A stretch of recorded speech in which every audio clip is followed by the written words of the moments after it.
Hola, mi amigo querido. Mira, la Iglesia Adventista nació por voluntad divina y nació de la profecía.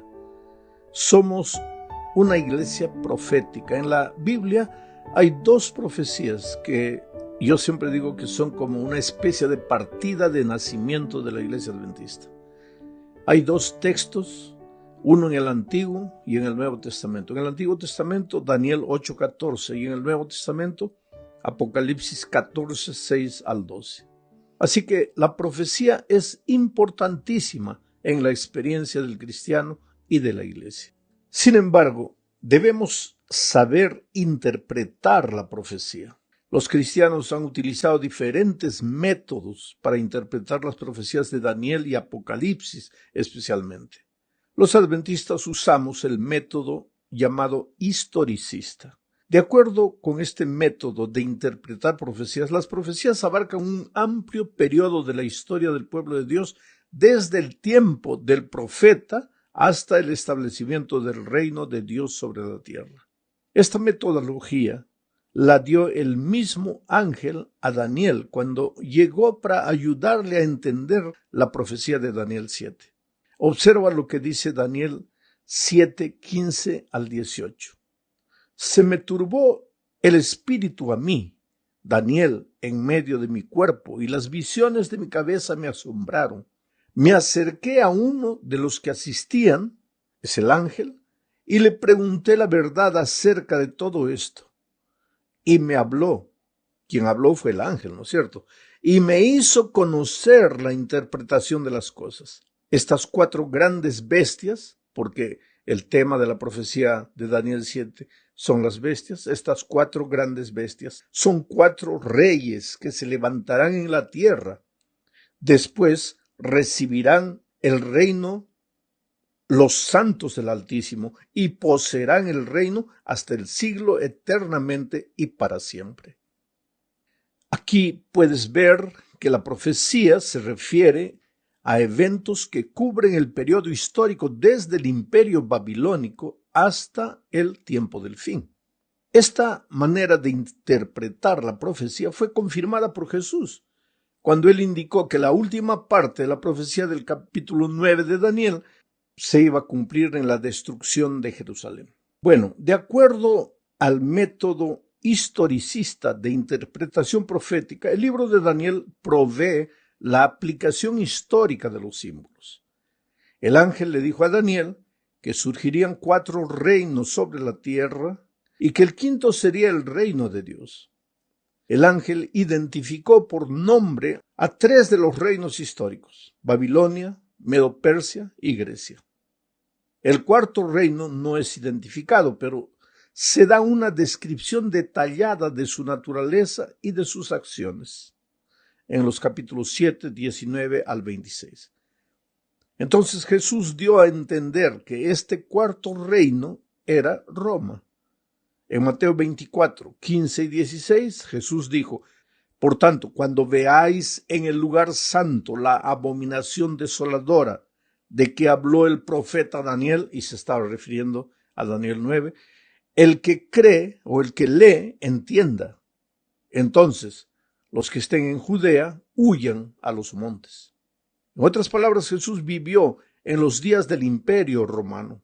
Por lo tanto, se estaba refiriendo pues a Roma.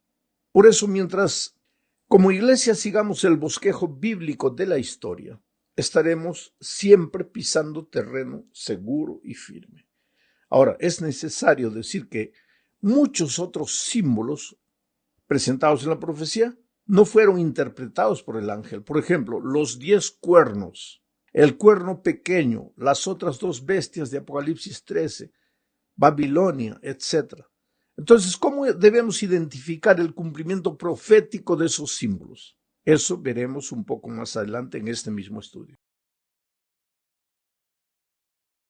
Pero vamos ahora a la segunda parte. En la segunda parte, veamos el principio de día por año.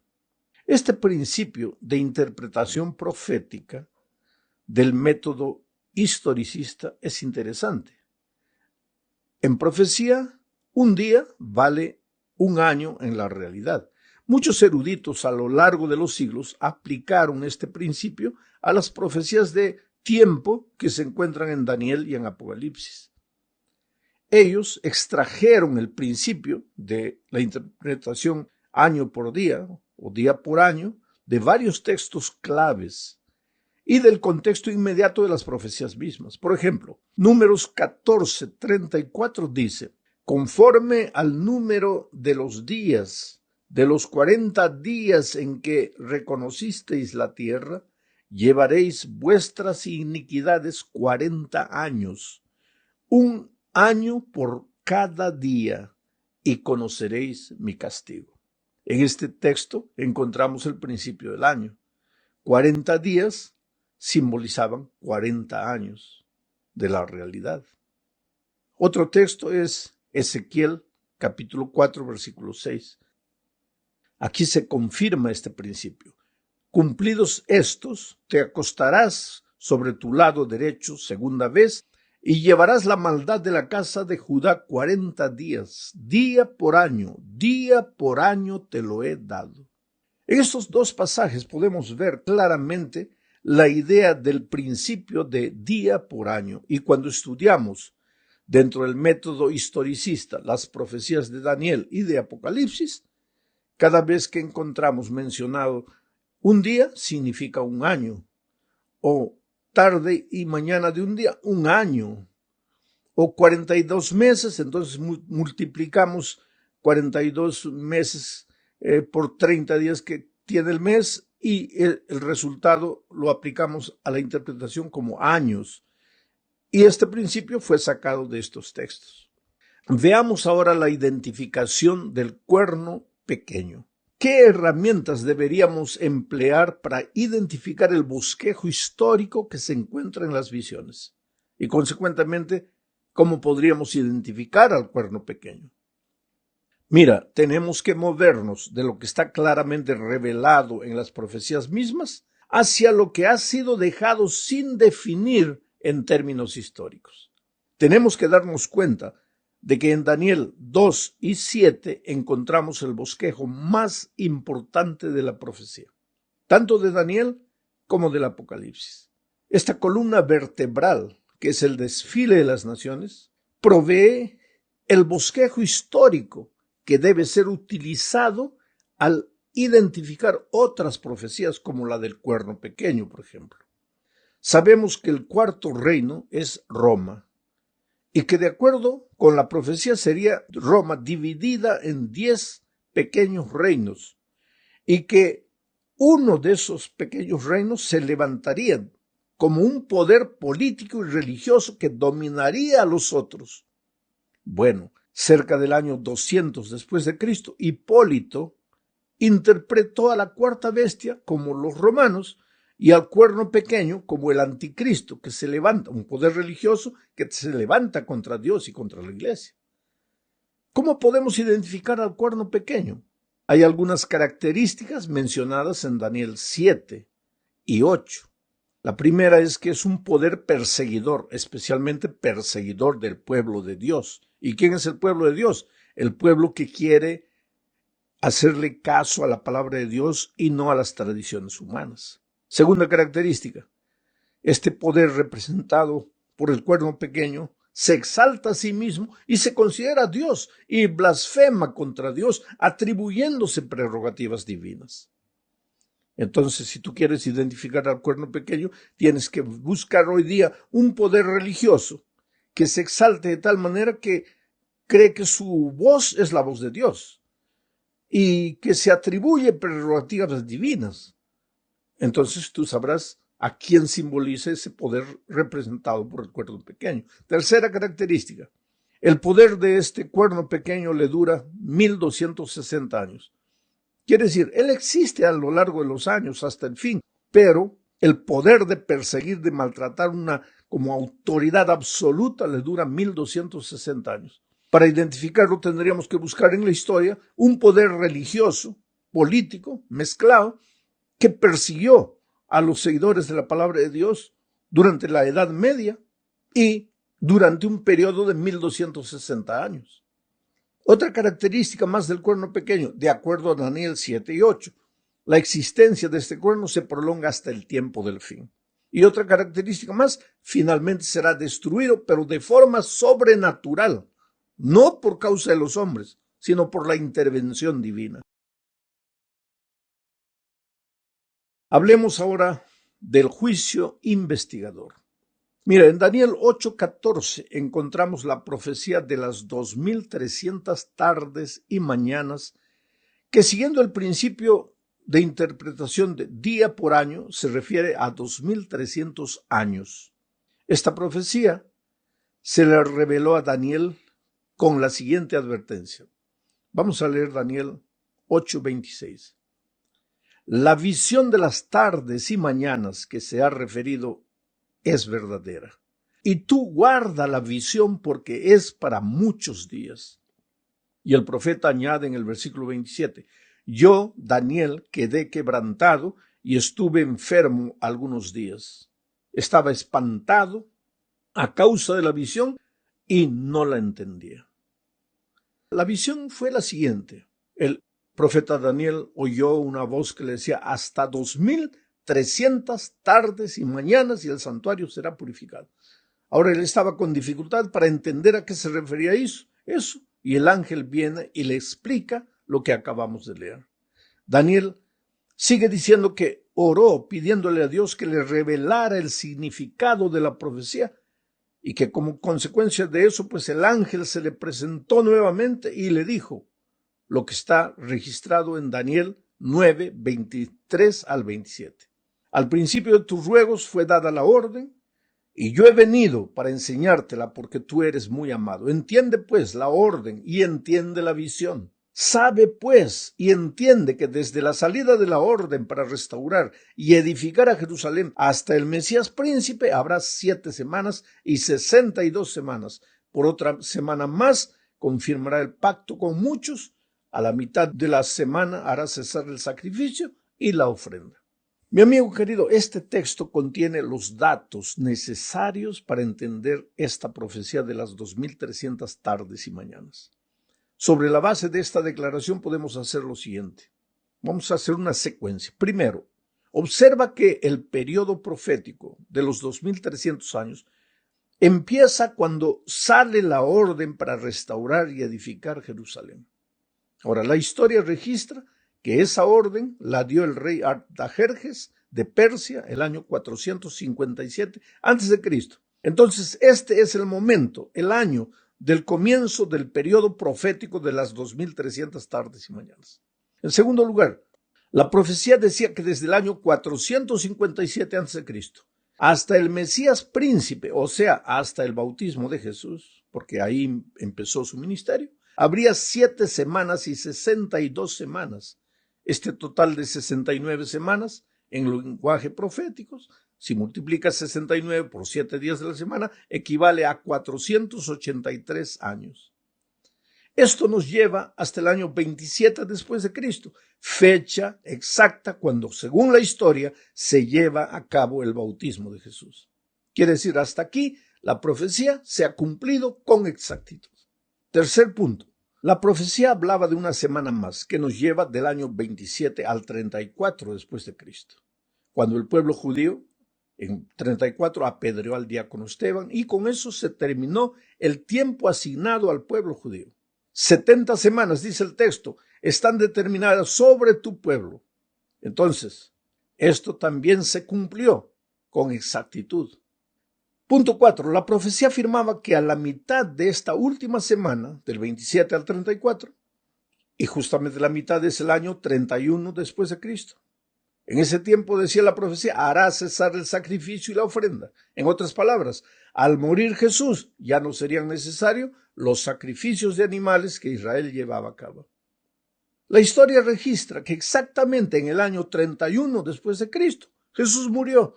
Y puedes ver una vez más que la profecía se cumplió de manera extraordinaria. Quinto punto. Hasta este punto, todo se cumplió como estaba previsto. La profecía se le dio a Daniel en torno del año 607 a.C. y siglos después todo se cumplió al pie de la letra. Ahora, por favor, sigue mi línea de raciocinio. Si después de las 70 semanas continuamos computando el tiempo, concluiremos que el periodo de los 2300 años termina exactamente el año 1844. Quiere decir que en este año, de acuerdo con la profecía, se purificaría el santuario celestial, es decir, comenzaría el gran juicio de la raza humana. Esto es algo sorprendente y de solemne significado. La humanidad hoy no puede vivir sin saber que el juicio divino ya comenzó. No se trata de algo que va a suceder en el futuro. De acuerdo con la profecía, a partir del año 1844 se comenzó a definir el destino de los hombres y millones de personas en el mundo ignoran esta verdad. Por eso, en Apocalipsis dice que era necesario que se levantara un ángel, Apocalipsis 14, para volar por el medio del cielo. Y este ángel tiene el evangelio eterno para predicarlo a los habitantes de la tierra, a toda nación, tribu, lengua y pueblo, diciendo a gran voz: temed a Dios y dadle gloria, porque la hora de su juicio ha llegado. Observa que el ángel vuela, quiere decir que su mensaje es urgente. El vuelo implica rapidez, no hay tiempo que perder. Observa también que el mensaje se da en alta voz, no se lo puede seguir ignorando por más tiempo. Es necesario que se lo pregonen toda la tierra en beneficio de todos los seres humanos. Y finalmente observa que este evangelio es eterno, no es nada nuevo. Nada fue inventado por alguien. Es la historia del maravilloso amor de Dios por los seres humanos. Bueno, llegamos al fin de este comentario hablando de la tipología como profecía. La tipología se basa en el entendimiento de que hay un método de revelación a través de la historia de la salvación. Dios indicó su obra redentora de antemano en el Antiguo Testamento como sombras de lo que iba a suceder. Las leyes ceremoniales del Antiguo Testamento, por ejemplo, demostraban la necesidad de una expiación por los pecados, con el entendimiento de que habría una expiación final y perfecta algún día. En el Antiguo Testamento morían los corderos, pero esos corderos eran el tipo del Cordero de Dios que quitaría el pecado del mundo. El cumplimiento de un tipo se llama antitipo. El tipo sería el Cordero del Antiguo Testamento, el antitipo sería el Señor Jesucristo, Cordero de Dios. La tipología es distinta de la alegoría, no hay que confundir las cosas. La tipología es la relación entre eventos, personas o cosas dentro de la historia de la salvación, mientras que la alegoría es la búsqueda de sentidos secundarios o escondidos debajo del sentido primario y obvio de una narración histórica.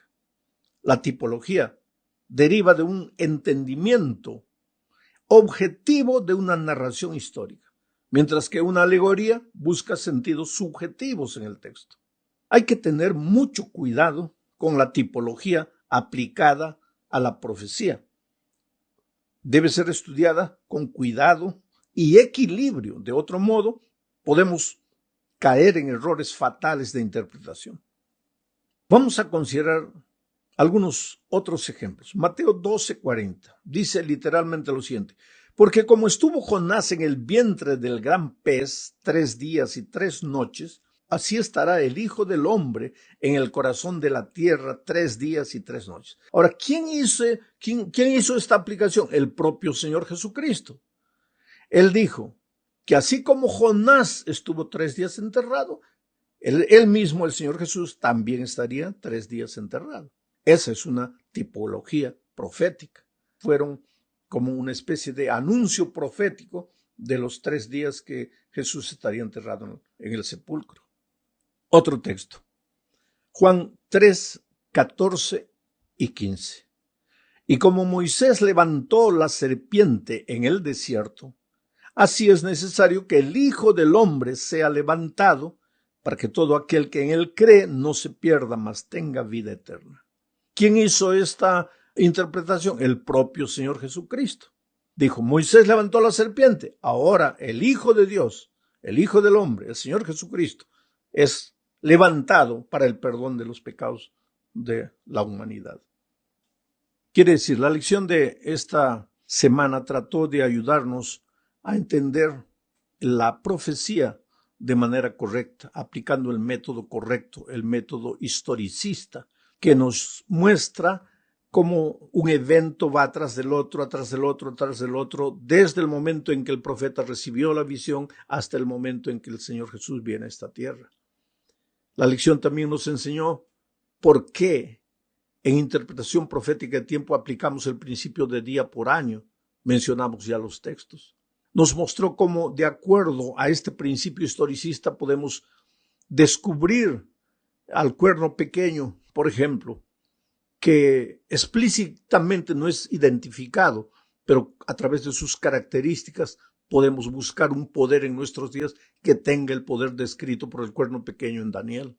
En fin, todo esto sirve para desarrollar nuestra confianza en la palabra de Dios. Y en los tiempos de crisis como los que vivimos, más que nunca necesitamos confiar en la palabra de Dios para saber que no estamos arrojados al mundo así como estrellas errantes, sino que nuestra vida tiene un destino glorioso.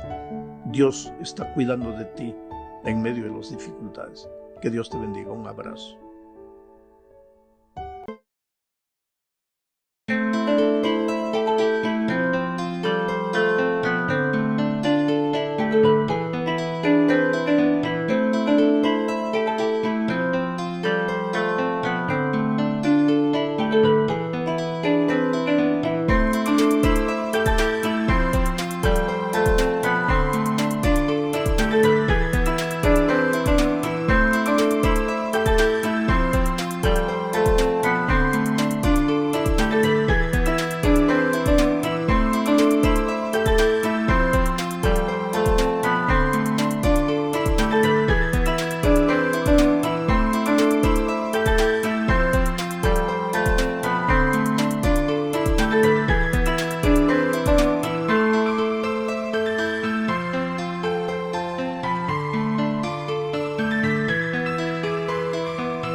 tượng trưng